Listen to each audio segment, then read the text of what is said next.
11 अप्रैल से 23 मई ये पूरा दौर बेहद खास रहने वाला है। जी हां, जमहूरियत का जश्न यानी इंतखाबात जो कि होने जा रहे हैं और मुल्क में, लेकिन इससे पहले ही सियासी लीडरान ने अपने अपने मोर्चे संभाल लिए हैं और सियासी तीरों की बौछार भी शुरू कर दी है। सबके तरकश भरे हुए हैं।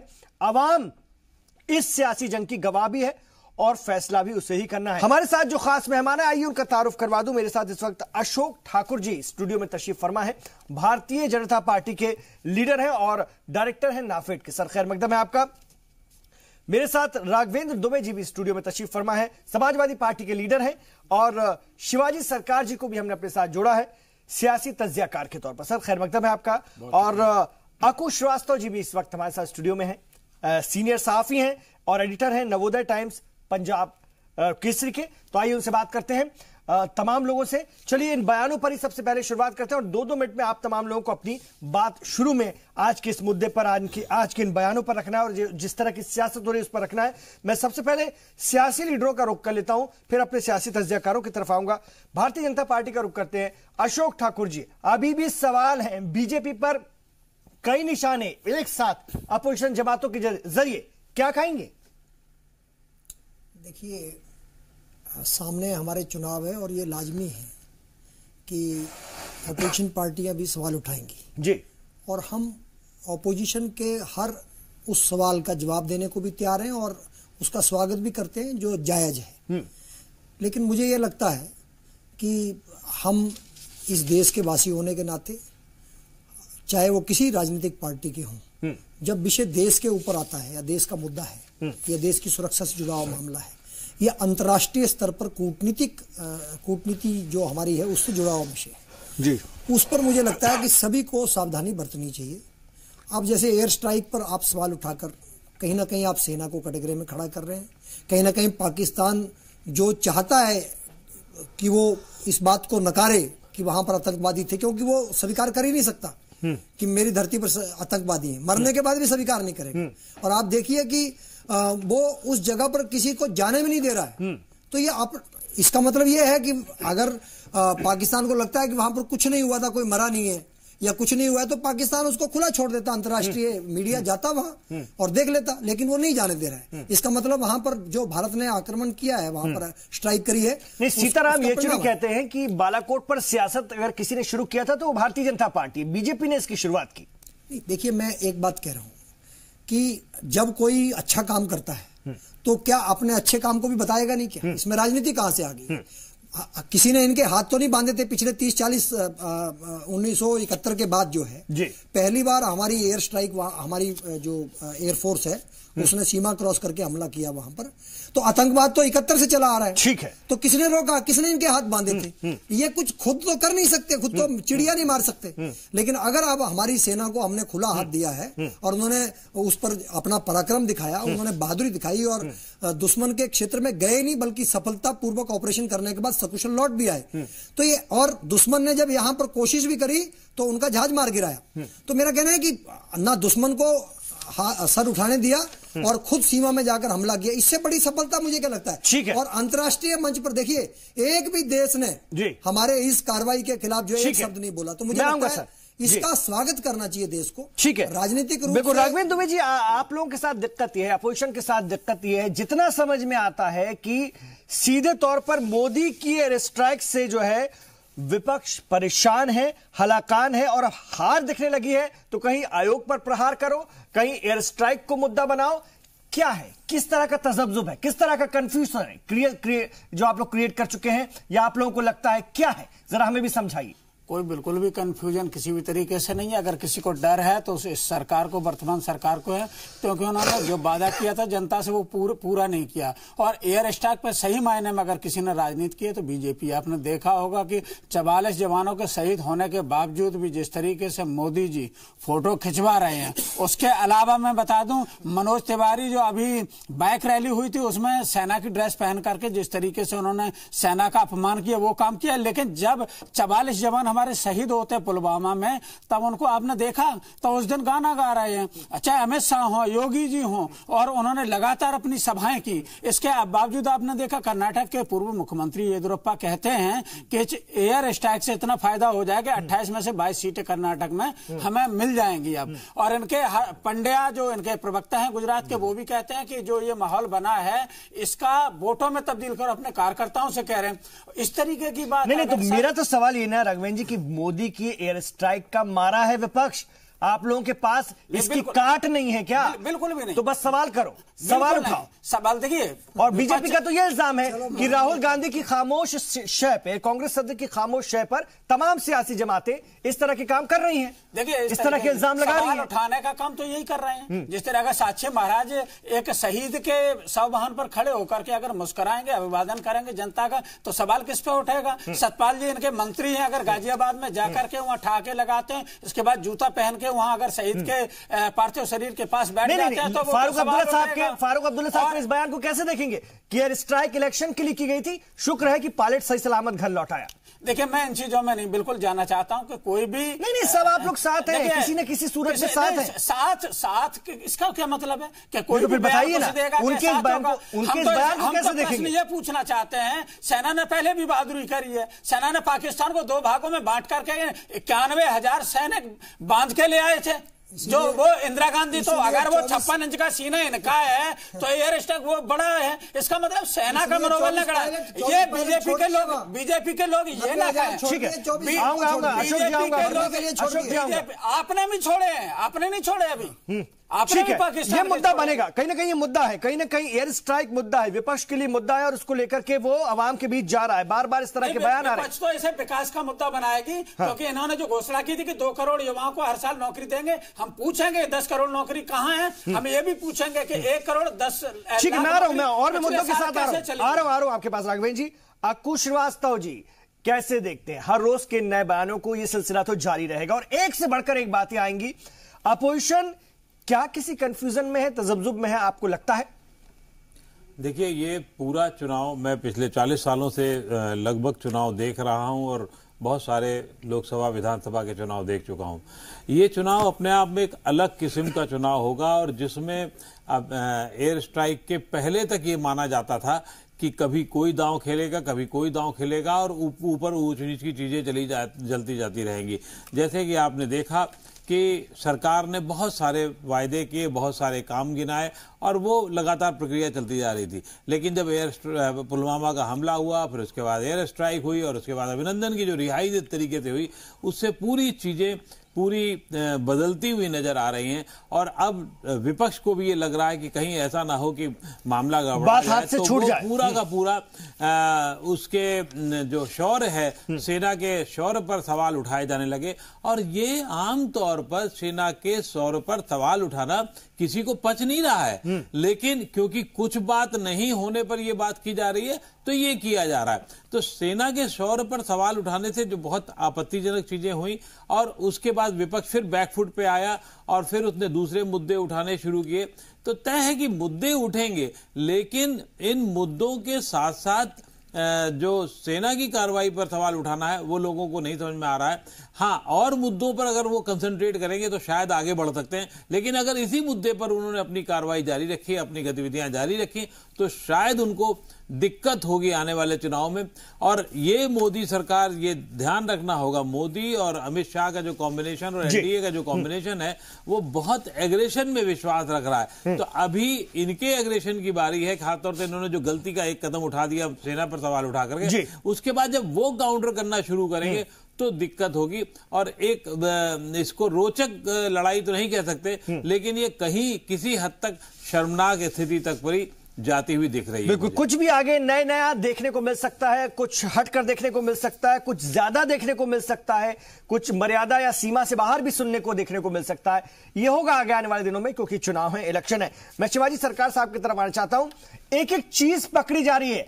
आज राहुल गांधी कहीं भाषण दे रहे थे, उनके मुंह से निकल गया, उन्होंने कह दिया मसूद अजहर जी। इसके बाद से जो है लगातार इस पर सियासी हमले शुरू हुए हैं, और कहीं ना कहीं कांग्रेस भी बैकफुट पर आती नजर आती है, डिफेंडिंग मोड में नजर आती है। तो एक एक मुद्दा पकड़ा जाएगा, सबको बहुत ज्यादा संभल कर चलने की जरूरत है इस वक्त। ये आपने सही कहा, सबको संभल के चलने की जरूरत है। पर एक चीज मैं महसूस कर रहा हूं कि देखिए, जब भी कोई चुनाव होता है, लोग सबसे पहले विरोधियों की तरफ देखते हैं कि वो क्या मुद्दे उठा रहे हैं और कैसे उठा रहे हैं, क्योंकि लोग ये मान के चलते हैं कि जनतंत्र में विरोधी जो है जनतंत्र के जो जनतांत्रिक अधिकार है उसकी रक्षा करेगा और उसके बारे में उसकी अच्छी जानकारी होगी और लोगों को बताएगा। पंडित नेहरू कहते थे कि चुनाव जो है शिक्षा देने का एक सबसे बड़ा माध्यम है, और वो राजनीतिक शिक्षा जो है वो विरोधी पक्ष से आता है और सरकार जवाब देती है। यहाँ इस वक्त उल्टा हो रहा है जी। इस वक्त सरकार जो है वो एजेंडा सेट कर रही है, जबकि अपोजिशन को सेट करना चाहिए था, और विपक्ष जो है बैकफुट पर है। तो ये जो एक डिफरेंस आ रहा है उससे ये साफ साफ लग रहा है कि विपक्ष जो है उसकी जो तैयारी होनी चाहिए वो नहीं हुई। और दूसरी चीज मैं कहूंगा, स्ट्रेटेजिस्ट के हिसाब से अगर आप देखें तो जिस प्रकार की स्ट्रेटेजी जो है सरकारी पक्ष रख रही है, मुझे लग रहा है कि उनके तरफ से अगर देखा जाए तो वो काफी सशक्त रूप से रख रहे हैं और वो सफल हो रहे हैं। बिल्कुल। राघवेंद्र जी इसका जवाब आप दीजिए जरूर कि आपकी तैयारी, यानी विपक्ष की तैयारी, अपोजिशन की तैयारी मजबूत नहीं है, जो बात सर कह रहे हैं आप उस बात को समझिए, इसको इल्जाम के तौर पर मत लीजिए, अपनी तनकीद के तौर पर मत लीजिए, लेकिन जो एजेंडा सामने से आपके मुखालिफ की तरफ से सेट हो रहा है, कहीं ना कहीं आप लोग उसमें आ जाते हैं, उसकी गिरफ्त में आ जाते हैं। ये बहुत अहम बात कही है, कैसे देखेंगे आप इसको? देखिए, नहीं, ये बिल्कुल सरकार ऐसे मामले उठाना चाहती है जो भावनात्मक मुद्दे हों, चाहे राष्ट्रवाद का मुद्दा लेके आते हों या दूसरे मुद्दे लेके आते हों, इस तरीके के मुद्दे लेके आते हैं जिससे कि जो इन्होंने घोषणाएं की हैं, जो इन्होंने विकास की वादे किए थे वो पूरे ना हों। अभी आपने देखा कि नोटबंदी में जिस तरीके से आरटीआई से खुलासा हुआ कि उसमें आरबीआई राजी नहीं था, उनकी सहमति के बिना नोटबंदी कर दी गई, उससे कोई फायदा नहीं हुआ। बहुत सारी चीजें, कृषि के क्षेत्र में जिस तरीके से इन्होंने कहा कि लगातार 45 साल में इतनी बेरोजगारी नहीं हुई, वो भी एक मुद्दा है कि आपने इतनी बेरोजगारी कर दी कि 45 साल में इतनी बेरोजगारी कभी नहीं हुई है, ये भी सरकारी आंकड़ा है। तो इन पे बात होनी चाहिए, रोजगार पे बात होनी चाहिए। स्मार्ट सिटी की बात की थी, ये कह तो देते हैं आसानी से कि नहीं, तो जब इन पर बात होनी चाहिए तो विपक्ष की तरफ से एयर स्ट्राइक पर सवाल होने क्यों शुरू हो जाते हैं? विपक्ष की तरफ से इस बात को लेकर सवाल क्यों नहीं लगते हैं कि भाई रमजान आ रहा है, आपने मुसलमानों को इस बीच इलेक्शन करा दिया, वो कैसे वोट करेंगे? इस तरह की बातें सामने आने लगती हैं।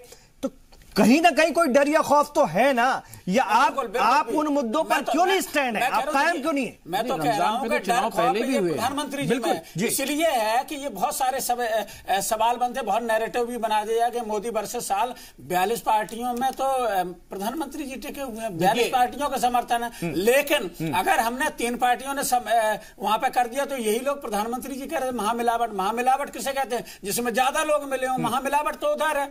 42 पार्टियों का समर्थन है। हम कहते हैं कि आप दूसरे पे इल्जाम लगाते हैं, लेकिन आप देखते नहीं। आप ये देखिए कि हम इनसे अगर ये पूछते हैं कि आप ये बताइए कि आपने स्मार्ट सिटी कोई एक भी बना पाई 5 साल में, क्यों नहीं बना पाई? आपसे ये पूछना है एम्स कोई बना पाए, तो इनका जवाब होगा नहीं बना पाए। जहां तक काला धन वापस लाने की बात थी, 15 लाख आने की बात थी, और इन्होंने बाकायदा समय बताया था कि 100 दिन में हम काला धन वापस लाएंगे। नहीं, ठीक है, लेकिन फिर मौलाना खालिद रशीद फिरंगी मैली, अमानतुल्लाह खान जो विधायक हैं, टीएमसी के लोग हैं, ये किसकी शय पर इस वक्त जो है आज नया एक बबेला खड़ा करने की कोशिश कर रहे थे? मुद्दे अगर आप कहते हैं कि मजबूत हैं तो फिर उन पे कायम रहिए ना। आप रोज नई बातें निकाल कर लाते हैं, वो जिसको लेकर के तनाजा हो, बात जो है बढ़े, ये बात इस वक्त उठाने मैं सर आऊंगा उसके बाद अशोक जी के पास एक मिनट जाना चाहूंगा। अशोक जी, इल्जाम लगा है कि कहीं ना कहीं इलेक्शन कमीशन हालांकि इसकी वजाहत की, उन्होंने कहा कि नहीं जी, जुमे के रोज और त्योहार के रोज हम नहीं करा रहे हैं, इलेक्शन नहीं है उस दिन, वोटिंग नहीं है। लेकिन ये इल्जाम लगा कि कहीं ना कहीं रमजान के मौके पर ये इलेक्शन करा करके मुसलमानों को परेशान करने की या कहीं ना कहीं उनके वोट को डिस्टर्ब करने की कोशिश हो रही है। देखिए साहब, इनकी तकलीफ समझिए क्या है। इनके पास 5 साल में एक पाई भी चोरी का कोई इनके पास सबूत नहीं है सरकार के खिलाफ। राफेल क्या है?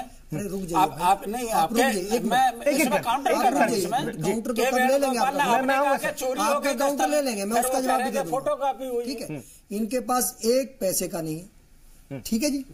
अब जैसे इन्होंने राफेल की बात की, ये राफेल पर सवाल नहीं उठा रहे हैं, ये सुप्रीम कोर्ट पर सवाल उठा रहे हैं। आखिर ये सुप्रीम कोर्ट की डिग्निटी को भी गिरा रहे हैं।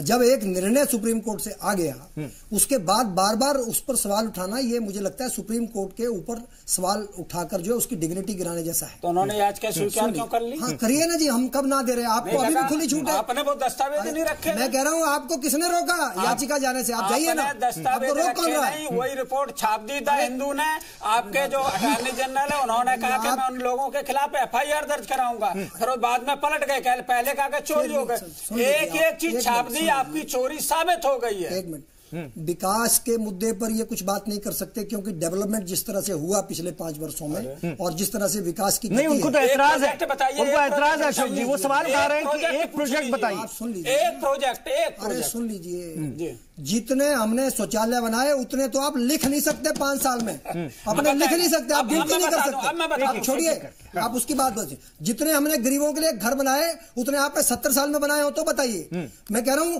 कौन सा, आप रोड इंफ्रास्ट्रक्चर की बात कीजिए, गांव को ब्रॉडबैंड कनेक्शन की बात कीजिए, आप कौन सी बात करना चाहते हैं?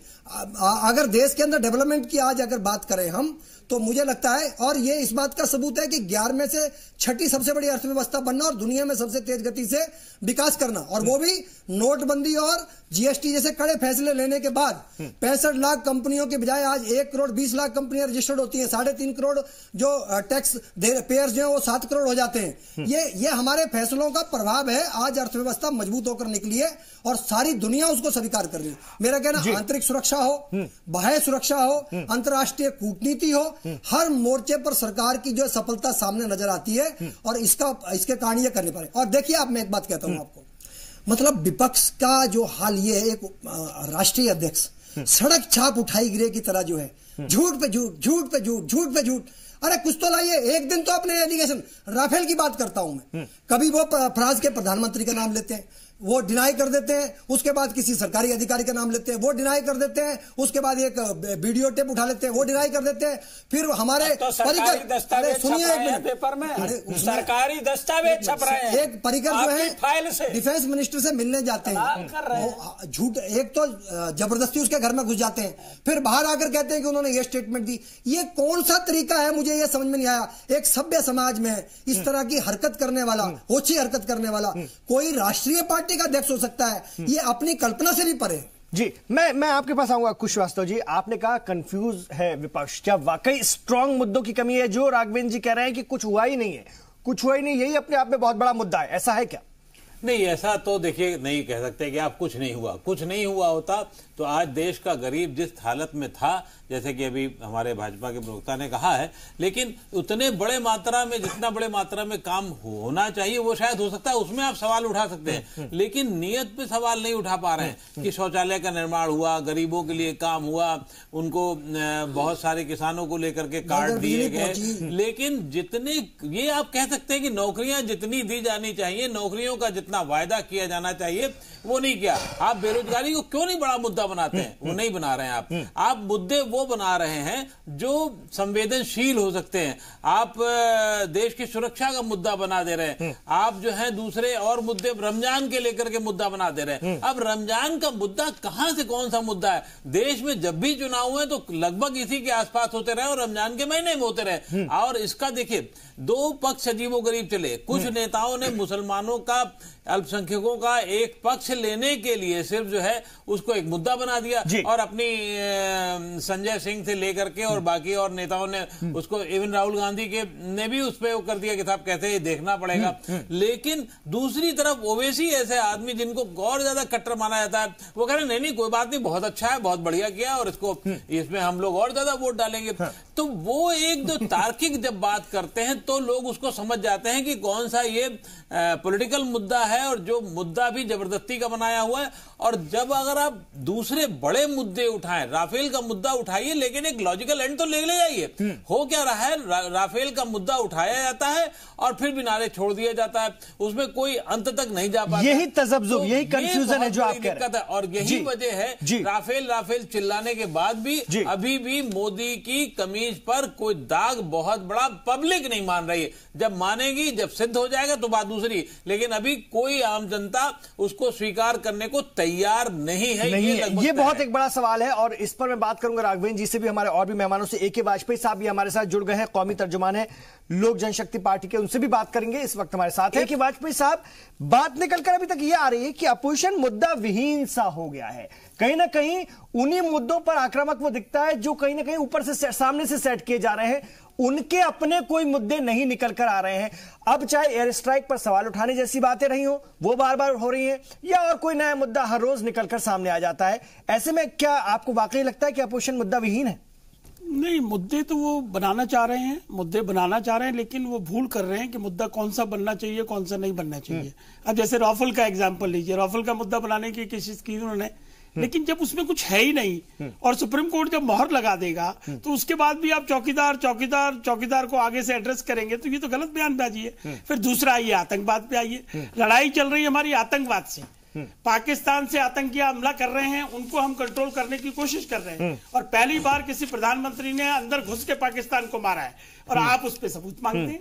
तो मतलब ये मुद्दा अगर आप बनाओगे। फारूक अब्दुल्ला साहब कहते हैं कि हमको तो पता था कि मोदी एयर स्ट्राइक करेंगे, हमला किया लेकिन करोड़ों का जहाज खत्म करा दिया, बर्बाद करा दिया। देखिए, जब युद्ध में तो जहाज ही खत्म होंगे ना, युद्ध होगा, अगर अटैक होगा और हम अगर नहीं, मतलब इस तरह की बातें आ रही निकल कर, इस तरह के बयान, ये बड़ा दुखद बयान है। नहीं, ये बड़ा दुखद बयान है। अभी आजम खान का बयान मैं अभी सुन रहा था, अभी गाड़ी में जब आ रहा था, वो कह रहे हैं कि खून का सौदा हो रहा है, वर्दी का सौदा हो रहा है, सेना के सरों का सौदा हो रहा है। मतलब राजनीति के लिए आप इतने बोरा गए हैं, मतलब इतने सकपका गए हैं कि कुछ भी करेंगे। अरे भाई, सुरक्षा देश की ये प्राइम इशू है, इस पे कोई किसी किस्म का समझौता नहीं हो पाता और इसके बयानों का फायदा पाकिस्तान ले रहा है। जो भाषा पाकिस्तान बोल रहा है वही भाषा आप बोल रहे हैं। अभी राहुल गांधी ने क्या कहा है किसी में, अभी वो भी सुना हमने, मसूद अजहर जी, मतलब क्या क्या कह रहे हैं ये लोग। अरे आप डिबेट करिए ना, शौचालय पे करिए, रोजगार पे करिए, मुद्रा लोन पे करिए, महिलाओं पे करिए। आतंकवाद पे बहस नहीं होती है, आतंकवाद में सब एक साथ देश के खड़े होते हैं। मैं राघवेंद्र जी आपके ही सवाल के साथ राघवेंद्र जी के पास आऊंगा, आप भी कुछ कहना चाहते राघवेंद्र जी। आजम खान साहब के बयान का जिक्र किया, आप ही के पार्टी के हैं। इस तरह के बयान सामने वाले को प्रोपेगेंडा का मौका देते हैं। आप समझिए, पाकिस्तान के टेलीविजन चैनल्स में आप देखेंगे तो एक एक बयान को हर रोज दिखाया जाता है अपोजिशन के, हिंदुस्तान के। अगर कुछ उसमें इस तरह की ऐतराज करने वाली यहां के लिए बातें होती हैं तो आप समझ नहीं रहे अपोजिशन क्यों शिकार बन रहा है, ये समझ से परे है।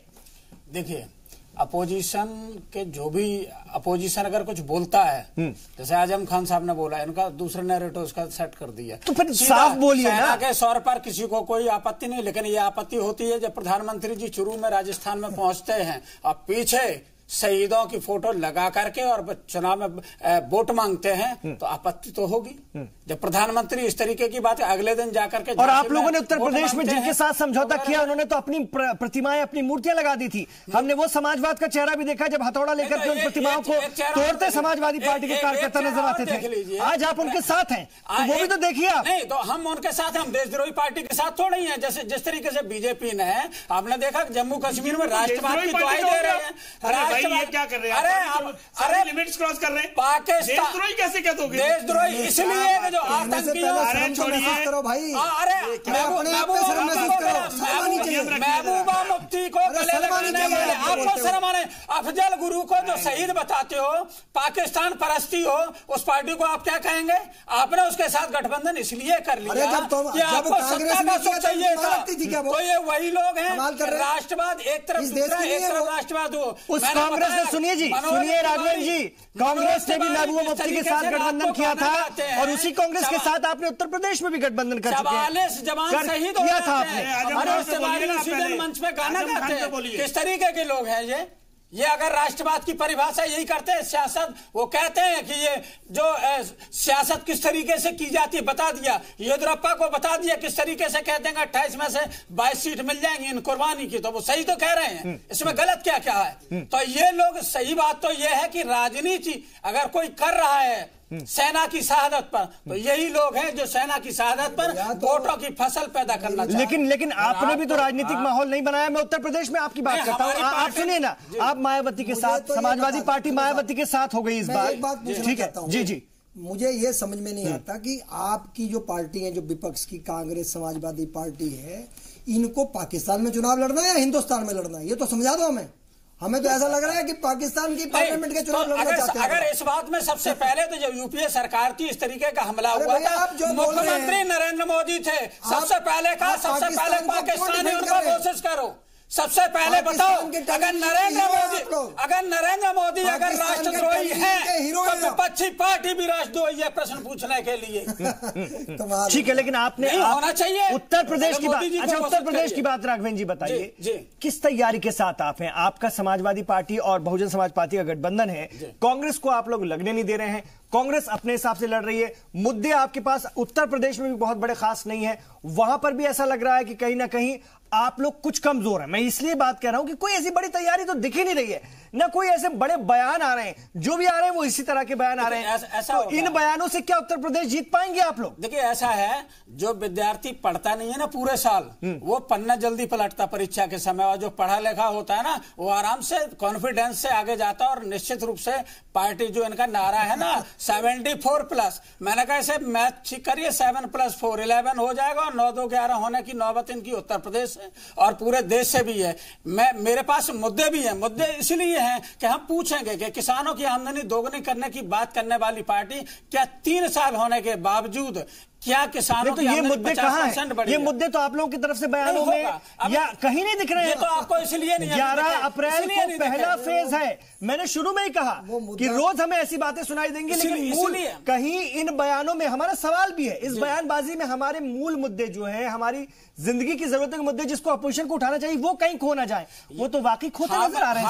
हम इन मुद्दों को इसलिए डाइवर्ट नहीं होने देंगे कि बीजेपी की सरकार अपनी असफलता को छिपाने के लिए जिस तरीके से राष्ट्रवाद हो या मंदिर मुद्दे के मामले में उसके पीछे छुपने का काम करे, ना मंदिर बना ना और कुछ चीज हुई, सारी चीजें आप देखो, इनसे पूछो, एक स्मार्ट सिटी नहीं बना पाए। और ये बड़े आसानी से कहते हैं कि 55 साल वर्सेस 55 महीने, अगर 55 साल का काम आपने 55 महीने में कर दिया तो ये स्मार्ट सिटी क्यों नहीं बना पाए, एक एम्स क्यों नहीं बना पाए? आपको जवाब तो देना पड़ेगा। शिवाजी सरकार, शिवाजी सरकार जी नौकरी क्यों नहीं बनी?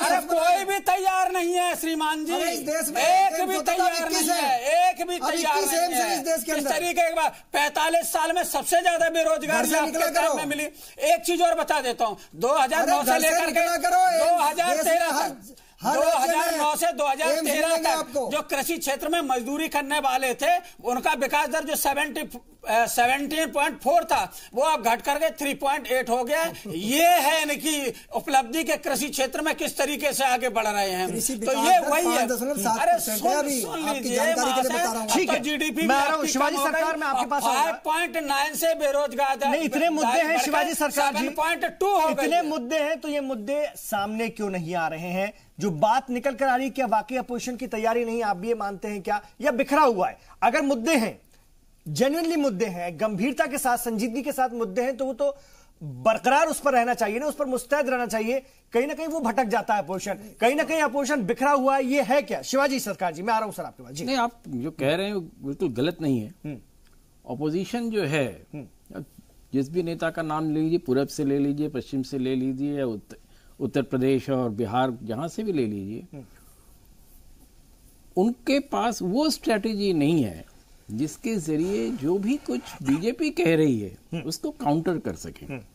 और काउंटर करने के लिए जो तैयारी उनके पास होनी चाहिए, या तो ये मानना पड़ेगा कि अपोजिशन जो है वो जनता से कट रही है, या तो फिर ऐसा है समझे कि इधर से विपक्ष ने अगर अग्निबाण चलाया तो उधर उसके पास फिर जो है पानी वाला बाण है, तो तुरंत जो है उसे बुझा, मतलब इधर पूरा हिसाब किताब है, ये माना जाए, इधर पूरी तैयारी है। नहीं, मैं दूसरी का चीज कहूंगा, ऑपोजिशन जो है ऐसे कोई बाण चला नहीं पा रही है जिसके लिए बीजेपी को कोई खास तैयारी करनी पड़े। ऑपोजिशन जो है बीजेपी के चक्रव्यूह में फंसती चली जा रही है, और ये जो है मेरे ख्याल में किसी भी राजनीतिक परिस्थिति में किसी भी राजनीतिक दलों के लिए मुझे लगता है जहां तक जनता के सामने ये चीजें जब आती हैं तो जनता को परेशानी होती है कि क्या वाकई जो रूलिंग पार्टी कर रही है वही सही है। और ये चीजें जब लोगों के दिमाग में बसती जाती है तो ऑपोजिशन का जो उनमें पैठ होती है वो कम होती जाती है। ऑपोजिशन मुझे नहीं समझ में आ रहा है कि मुद्दों की, अभी जैसे हम लोग खुद ही बात कर रहे हैं, तमाम मुद्दे हैं, इतने मुद्दे हैं। आइलैंड एफएस का मुद्दा है, सड़क का मुद्दा है, बहुत सारी चीजें हर जगह है। सड़क, कुछ सड़कें तो बहुत अच्छी बनती है, कुछ सड़कों की बहुत बुरी हाल है, तो तमाम चीजें हैं। मैं जस्ट एक इंस्टांस दे रहा हूं। पर सवाल यह है कि क्या ऑपोजिशन ने उन चीजों पे गौर क्यों नहीं किया?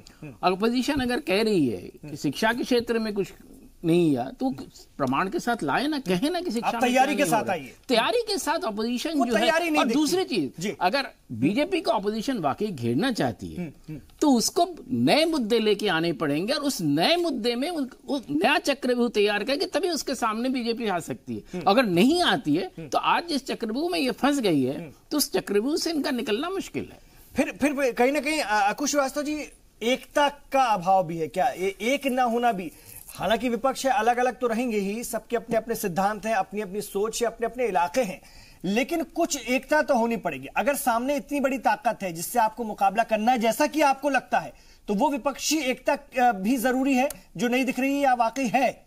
आप क्या कहेंगे? क्योंकि कई मंचों पर साथ दिखे, बड़े मंचों पर सब हाथ में हाथ डाले दिखे।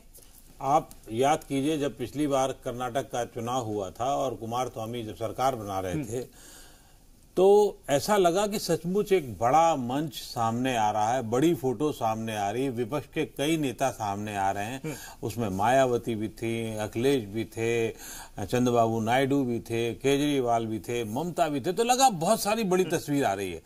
आज क्या हुआ है? आज उस तस्वीर से कई सितारे किनारे हट गए हैं, किनारे कट गए हैं, और उसमें हर एक ने अपनी अपनी जगह बनानी शुरू की। उस तस्वीर में पहले ही केसीआर नहीं थे, उस तस्वीर में पहले ही नवीन पटनायक नहीं थे, तो एक गुट उनका अलग बनता हुआ नजर आ रहा है, और उस कुछ तस्वीर से छटक करके दूसरे लोग बनने लगे।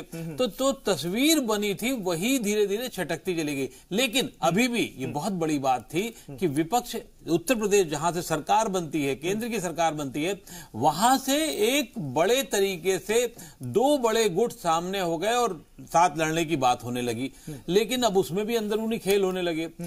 जहां पिछली बार समाजवादी पार्टी नंबर 2 की थी, पता लग रहा है चुनाव उसके लड़ रही बसपा वहां से, तो वो कुल मिलाकर ऐसा गणित दिखने लगा, अगर सब वो ट्रांसफर भी हो जाते हैं तो भी दिखने लगा कि शायद उतनी बड़ी जीत उनको नहीं नजर आ पाएगी जितनी मिलनी चाहिए। यानी कि वो 30, 32, 35 सीट तक उनका मामला समझने लगा। फिर और कोशिश की गई, जिसमें बाद में अजीत सिंह की पार्टी को शामिल किया, और अब जब एक सेंटीमेंट पे चुनाव लड़ा जाने लगा है और जो सेंटीमेंट का एक बड़ा हिस्सा भाजपा के पास में है, तो उसको काउंटर नहीं कर पा रहे हैं। तो ऐसी स्थिति में फिर अब कांग्रेस अपनी तरफ से कोशिश करी।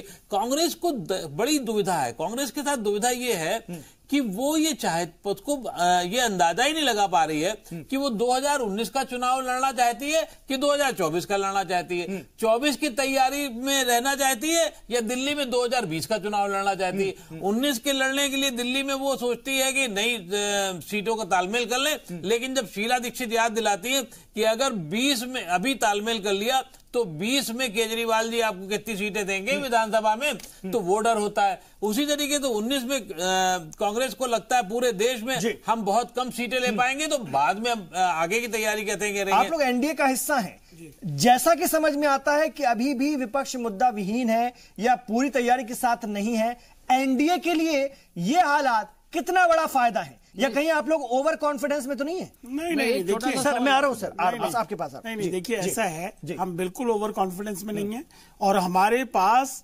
जनता को प्रोग्रेस रिपोर्ट कार्ड है देने को 5 साल का कि हमने क्या क्या किया है। उसमें हमने हर वर्ग के लिए काम किया है, चाहे महिलाओं को ले लो, चाहे युवाओं को ले लो, चाहे पुरुषों को ले लो, चाहे व्यापारी को ले लो, चाहे मुस्लिम महिलाओं को ले लो, वो हम गिना रहे हैं, बाकायदा गिना रहे हैं। उसके बाद हमने जो आतंकियों को घर में घुस के मारा है, वो हमको क्रेडिट मिलेगा ही।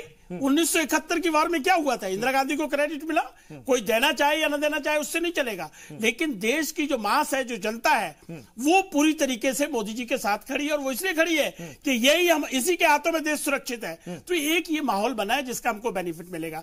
तीसरी बात यह है कि भ्रष्टाचारी लोग एक तरफ इकट्ठे हो रहे हैं, कोशिश कर रहे हैं इकट्ठे होने की, लेकिन अभी तक हो नहीं पाए हैं, और ट्रायंगल फाइट है। नेता इनका कोई डिक्लेयर नहीं है, नीति इनके पास कोई पॉजिटिव है नहीं। 4.5 साल से लगातार प्रधानमंत्री को क्रिटिसाइज कर रहे हैं, सिर्फ विरोध के लिए विरोध कर रहे हैं। तो जनता देख रही है ना जनता को मजबूत सरकार चाहिए, स्टेबल सरकार चाहिए, मजबूत प्रधानमंत्री चाहिए। इधर खिचड़ी सरकार बनने की कोशिश हो रही है और नेता इनके पास नेता विहीन है ये। तो जनता पूरी तरीके से मोदी जी के साथ ठीक है। अशोक ठाकुर जी, राष्ट्रवाद हावी है इस वक्त, एक जज्बा है, पुलवामा के बाद, एयर स्ट्राइक के बाद एक जज्बा है। आपको क्या लगता है यही बरकरार रहेगा तो काम हो जाएगा? इसलिए मैं पूछ रहा हूं, मैं इल्जाम नहीं दे रहा कि आपने इसका इस्तेमाल किया, लेकिन मैं पूछ रहा हूं कि जो दूसरे मुद्दे जो राघवेंद्र जी उठा रहे हैं उस पर भी बात होगी, उसको भी काउंटर किया जाएगा या नहीं? देखिए, मैं फिर आपसे कह रहा हूं कि अगर आज हम देखें, अगर हम डेवलपमेंट की बात करें तो हमने एक ऐतिहासिक काम किया है और हम अपने लेखे जोखे के साथ लोगों के बीच में जा रहे हैं।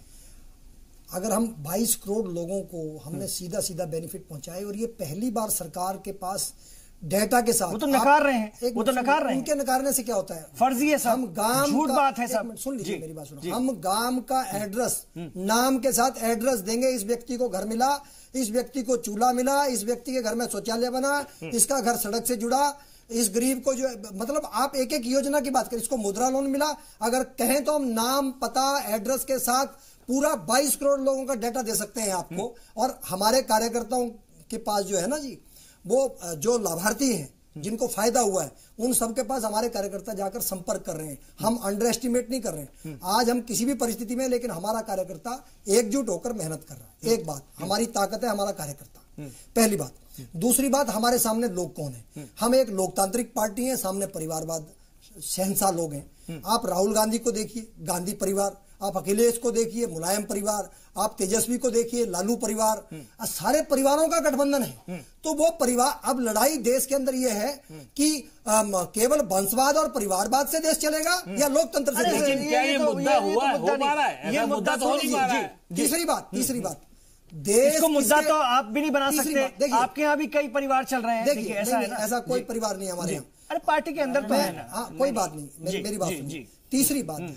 तीसरी बात यह है कि देश किसके हाथ में सुरक्षित है? अर्थव्यवस्था किसके हाथ में सुरक्षित है? देश की सीमाएं किसके हाथ में सुरक्षित है? हमने आंतरिक और बाह्य आतंकवाद दोनों पर मजबूती से काम किया है। 250 नक्सली जिले थे, आज वो सिमट कर 25-30 जिलों पर आ गए हैं। ये हमारा आंतरिक सुरक्षा पर हमने काम किया है। बड़े बड़े जो अलगाववादी थे, आज उनको हमने उनकी औकात दिखा दी है। तो लेकिन विपक्ष पूछता है ना, पुलवामा क्यों हो गया और हमारे 40 से ज्यादा जवानों को अपनी जान क्यों गंवानी पड़ गई? ये सवाल भी विपक्ष पूछता है। सुन लीजिए, अगर दुश्मन की सुरक्षा की बात करेंगे तो दुश्मन की सुरक्षा की बात करेंगे तो आज पाकिस्तान को हमने पूरी दुनिया से अलग अलग कर दिया है। उसके अंदर घुसकर आतंकवादियों को हमने मारा है, हमारी सेनाओं ने उस पर काम किया है। और ये जो एक, देखिए, ये फैसला साहसिक फैसला है।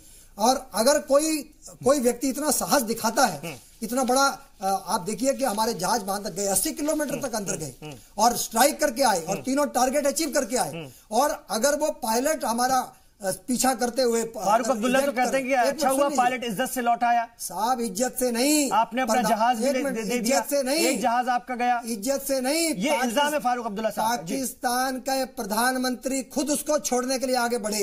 ये है भारत की ताकत, ये है आज विश्व में भारत की शक्ति जो नजर आ रही है। तो वो शक्ति जो है, देश का प्रत्येक नागरिक अपने आप में महसूस कर रहा है, अपने आप को गौरवान्वित महसूस कर रहा है। क्या कहेंगे? फिर मैं शिवाजी सरकार साहब के पास आ रहा हूं, कुछ सवाल रखना चाहते हैं। वक्त बहुत कम है मेरे पास, 5 मिनट है मेरे पास, जल्दी अपनी बात। मैं ये कहना चाहता हूँ कि जो सरकार है और निश्चित रूप से विपक्ष, बहुत सारे मुद्दे हैं और वो मुद्दे अभी आपको चुनाव में देखने को भी मिलेंगे। और लगातार वो मुद्दे, राफेल में इन्होंने चोरी की, पूरा छाप दिया।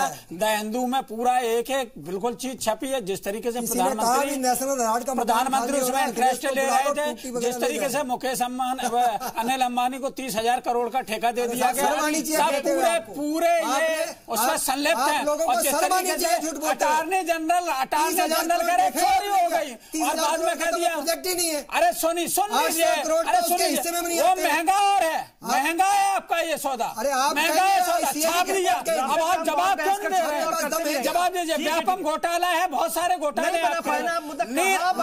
नीरव मोदी, विजय माल्या, सबको भगाने वाले ये चौकीदारी तो थे जो देश की कह रहे, जिसके हाथ में देश मजबूत है, मुद्दा बना है। अभी सरकारों को सबको दबाएंगे।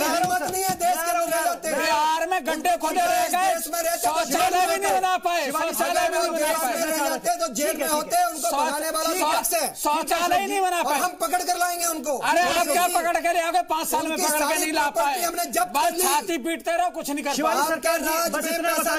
देश में बैठे हुए थे, वक्त नहीं है आज भाई आप ही भगाने वाले थे, रेड कारपेट डाल के बस कीजिए। अपराधी भाजपा कब है? जब उसको जेल जाने का डर होता है, चौकीदार अपना है, जब लगता है चौकीदार अपना है, जब चौकीदार ठीक है। कांग्रेस के 10 साल के शासनकाल में पैसा लेकर बैठे हुए थे, सारे बैंक कंगाल। जी ठीक है। अशोक शिवाजी सरकार जी देखिए, जो सारी चीजें हो रही हैं, मेरे ख्याल में वही कंफ्यूजन जो यहाँ हो रहा है, वही बीच में भी, जनता के बीच में भी है कि आखिर वाकई हो क्या रहा है। और निश्चित रूप से ही चुनाव जो है वो जुबानी जंग होती है, और जुबानी जंग में जो आगे हो जाता है तो कहीं ना कहीं आखिर में जाके भी जीत उसी की होती है। अभी कौन आगे? नहीं, अभी तो साफ साफ दिख रहा है कि कौन आगे है। अब कहें चाहे ना कहें, आपको दिख रहा है कि भाजपा आगे है। दूसरी चीज, अगर इनको कांग्रेस अगर साथ नहीं है तो कांग्रेस करना क्या चाहती है कि अब जैसे अब ये लोग खुद आरोप लगाते हैं कि कांग्रेस बीजेपी के साथ है। अब कांग्रेस का उसके पास कोई जवाब नहीं होता है। कांग्रेस क्या चाहती है कि देश में अगर मान लीजिए कांग्रेस जो है भाजपा को हटाना चाहती है, अच्छी बात है, हटाए, पर हटाने के लिए जो स्ट्रैटेजी है वो अपने को हटाने की कोशिश है, विपक्ष को हटाने की कोशिश है, भाजपा को हटाने की कोशिश है। ये आज तक किसी को समझ में नहीं आ रहा है।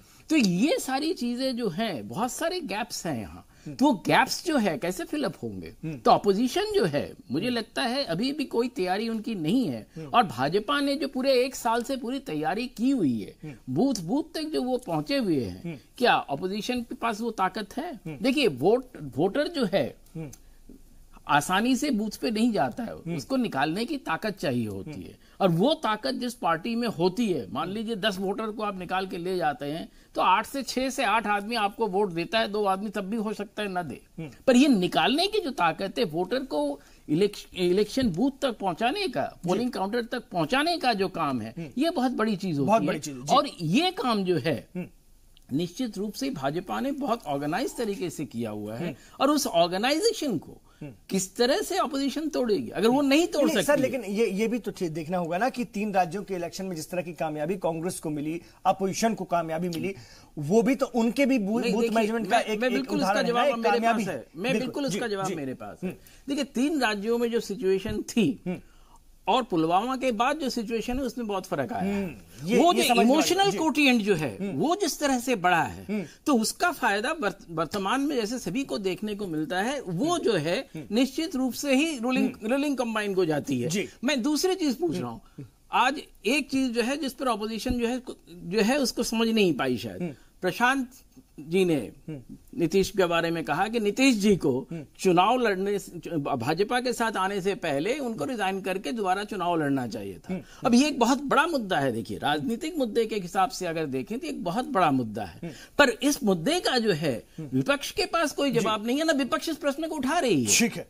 अब बिहार में जो चुनाव है, मुझे लगता है कि बिहार का चुनाव बहुत आसान नहीं होने वाला है। तो हर जगह मुश्किल होगी, हर जगह टफ फाइट होगी, सभी के लिए टफ फाइट होगी। सर, मेरे पास बिल्कुल भी वक्त में माफी चाहता हूं सर। कांग्रेस 44 से 22 पर आ जाएगी।